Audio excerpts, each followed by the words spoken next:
என்னை வாழ வைத்தவர்.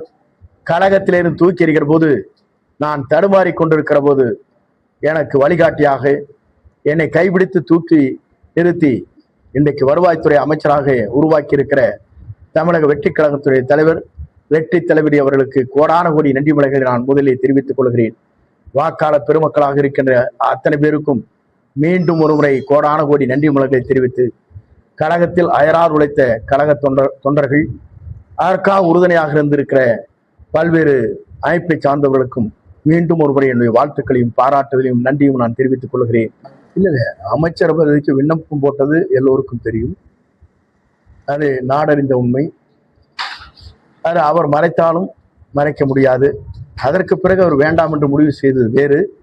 முதலில் விண்ணப்பம் போட்டிருக்கிறது, விண்ணப்பமே எங்கே இருக்கிறது, அதைத்தான் நான் சொன்னேனே தவிர, ஆகவே அடைக்க வாச வேண்டும் என்று சொன்னார்கள். அடைக்கத்தான் நாங்கள் வாசித்துக் கொண்டிருக்கிறோம். இவரை பொறுத்தவரையிலும் யாரை விமர்சனம் செய்ய வேண்டுமோ அவரை விட்டுவிட்டு எங்களை விமர்சனம் செய்கிறார். அதுதான் வேதனையாக இருக்கிறது. அவர் எங்கே அவர்கள் மீது கல் வீசப்படுகிறதோ அந்த கல் வீசப்படுகின்றவர்களுக்கான கருத்துக்களை வெளிப்படுத்த வேண்டுமே தவிர, திராவிட முன்னேற்ற கழகத்தை விட்டுவிட்டு எங்களை விமர்சனம் செய்வது என்பது கேலிக்கூத்தாக இருக்கிறது. ஆகவே தான் நாங்கள் அதை சொன்னோம். அது மட்டுமல்ல, அவருடைய கருத்துக்கள் எப்போது சொல்கிற போதும் எங்களை தாக்குவதுதான் அவருடைய வேலையாக இருந்து கொண்டிருக்கிறது. ஆகவே பாரதிய ஜனதா கட்சியை பொறுத்தவரை அவர் தெரிந்து கொள்ள வேண்டிய ஒன்றே ஒன்றுதான். 11% இருந்த பாரதிய ஜனதா கட்சி இன்றைக்கு 4% தேர்ந்திருக்கிறது என்று சொன்னால் அதற்கு யார் பொறுப்பு, யார் அதற்கு காரணம் என்பதை அவர் விளக்க வேண்டும் என்பதுதான் என்னுடைய அவா.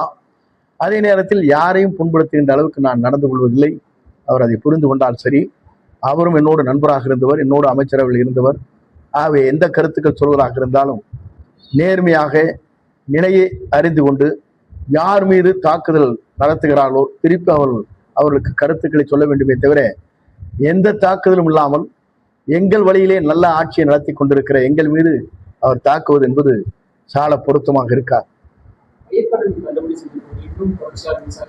அதை பொறுத்தவரை தெளிவாக முதலமைச்சர் அவர்கள் இருக்கின்ற நிலைக்கேற்ப எங்களால் முடிந்த உதவிகளை நான் செய்திருக்கிறேன் என்பதை தெளிவுபடுத்தி இருக்கிறார்கள்.